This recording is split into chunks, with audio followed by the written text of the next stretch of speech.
స్తోత్రం. ప్రియమైన దేవుని పిల్లారా, అపోస్తలుడు అనబడిన పౌలు దేవుని కుమారుడైన యేసుక్రీస్తుని గురించి బయలుపరిచిన మాటలు కొలస్సీయులకు రాసిన పత్రిక 1వ అధ్యాయం 13వ వచనం నుండి మనం చదువుకుందాం.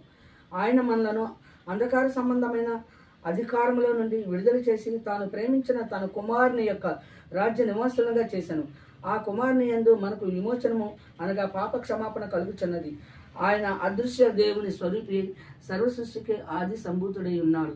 ఏలయనగా ఆకాశం అందున్నవియు భూమి అందున్నవియు దృశ్యమైనవి కానీ అదృశ్యమైనవి కానీ అవి సింహాసనములైనను ప్రభుత్వములైనను ప్రధానులైనను అధికారములైనను సర్వమును ఆయన యందు సృజింపబడెను.